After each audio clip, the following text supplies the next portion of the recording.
selamat pagi, semangat pagi Bapak Ibu dan saudara-saudara. Jumpa lagi dalam Sapaan Pagi Bahtera Kasih.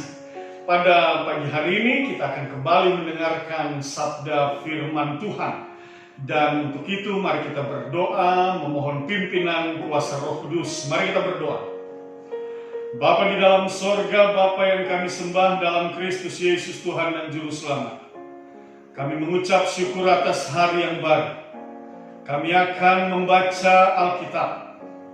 Oleh sebab itu dengan rendah hati kami mohonkan, bersabda dan berfirmanlah. Dalam kuat kuasa Roh-Mu yang kudus tuntun dan pimpin kami semua, agar kami boleh dimampukan mengerti dan memahami setiap firman. Demi Kristus Yesus firman yang hidup, kami berdoa kepada Bapa di sorga. Amin. Bapak Ibu dan saudara-saudara, pembacaan firman Tuhan pada pagi hari ini Amsal pasal 24 ayat 1 sampai dengan ayatnya yang ke-7. Saya bacakan buat kita semua. Jangan iri hati kepada orang jahat, jangan ingin bergaul dengan mereka, karena hati mereka memikirkan penindasan dan bibir mereka membicarakan bencana. Dengan hikmat rumah didirikan, dengan kepandaian itu ditegakkan, dan dengan pengertian kamar-kamar diisi dengan bermacam-macam harta, benda yang berharga dan menarik. Orang yang bijak lebih berwibawa daripada orang kuat, juga orang yang berpengetahuan daripada orang yang tegap kuat. Karena hanya dengan perencanaan kau dapat berperang, dan kemenangan tergantung pada penasehat yang banyak. Hikmat terlalu tinggi bagi orang bodoh.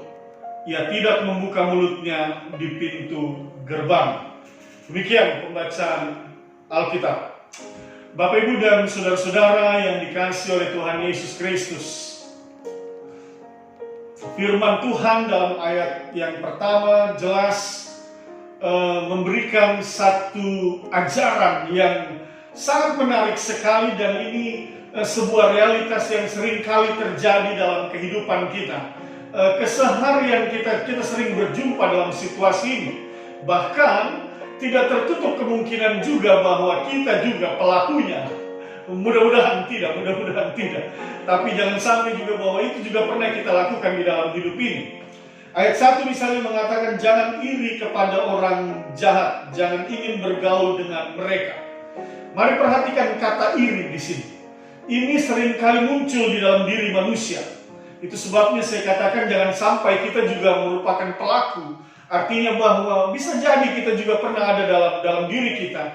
Kita iri dengan orang lain. Kita iri dengan apa yang dimiliki oleh orang lain. Kita iri dengan kesuksesan dan keberhasilan orang lain. Tetapi Bapak Ibu dan saudara-saudara, dalam realitas yang seperti itu, kenyataan yang seperti itu, yang bisa saja kita alami dalam hidup ini, firman Tuhan menegaskan kepada kita, jangan engkau iri kepada orang jahat. Karena apa? Mungkin kita melihat, oh dia sukses, dia berhasil. Lalu kemudian kita tahu juga bahwa kesuksesan dan keberhasilannya itu bukan satu hal yang ia dapati dengan jujur, dengan benar. Bagian ini mungkin Bapak Ibu kita sudah pernah mendalami bersama-sama. Kita sudah pernah mendengarkan bagian firman Tuhan ini. Bisa jadi orang itu mendapatkan apa yang ia miliki itu dengan cara yang tidak benar. Lalu kemudian realitasnya juga ada juga orang yang hidupnya baik, lalu kemudian merasa saya sudah baik, saya sudah jujur, saya dalam hidup ini selalu melakukan sesuatu yang terbaik untuk Tuhan. Tapi kenapa dia yang sukses, dia yang berhasil, sementara diri saya ya begini-begini saja, tidak berubah. Malah dari hari lepas hari saya merasakan bahwa begitu banyak kesulitan, begitu banyak tantangan, begitu banyak pergumulan yang saya alami.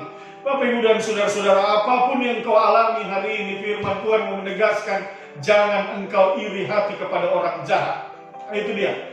Bahkan bukan saja iri hati, firman Tuhan katakan jangan engkau bergaul dengan mereka, jangan ingin bergaul dengan mereka.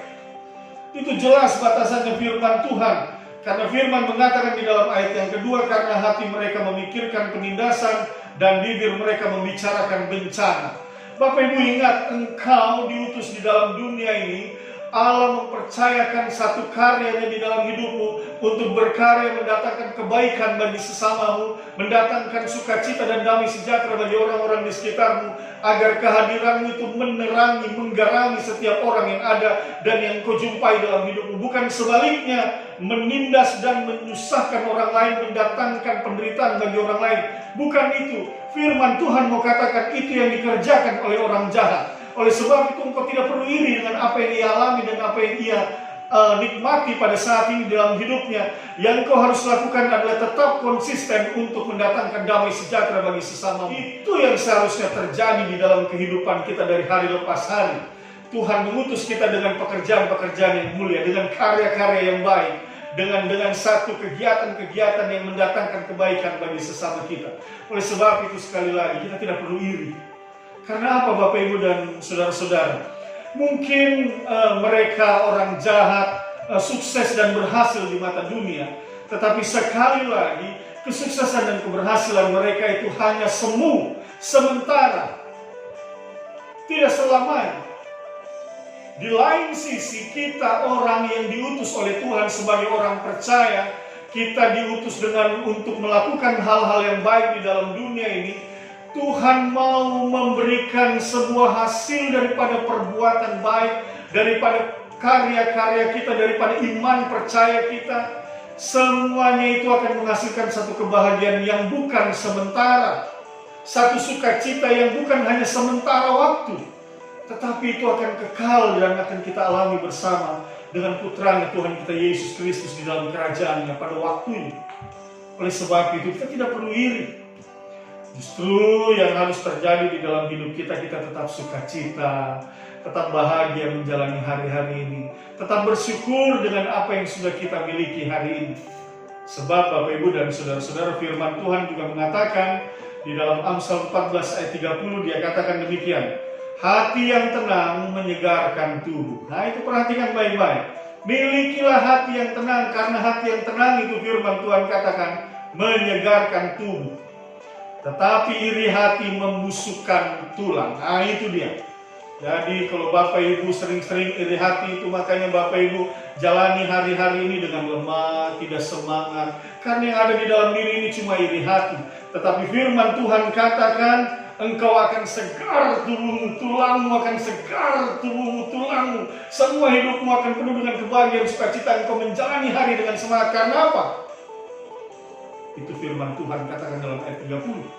Hati yang tenang menyegarkan tubuh. Oleh sebab itu, isilah hatimu dengan ketenangan, dengan kedamaian, dengan sukacita, dengan kebahagiaan. Tidak perlu membanding-bandingkan hidup kita dengan orang lain. Tidak perlu.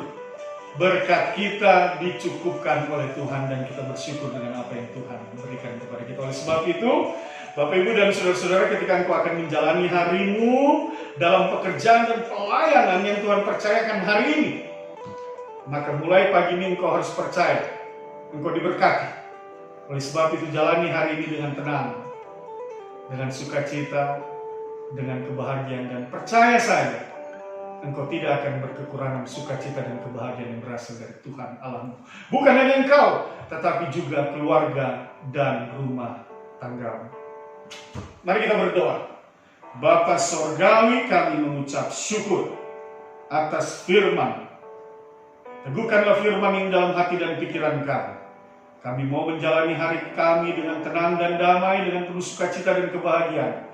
Kami tidak mau lagi iri hati dengan apa yang dimiliki oleh orang lain, apa yang dikerjakan oleh orang lain, dan apa yang dialami oleh orang lain. Kami cukup bersyukur dengan apa yang sudah boleh kami terima daripada-Mu. Berkati setiap rumah tangga, berkati setiap keluarga. Sembuhkan mereka yang sakit, pulihkan mereka yang lemah. Dalam nama Tuhan Yesus, kami mengucap syukur. Amin. Selamat pagi, Tuhan memberkati kita semua.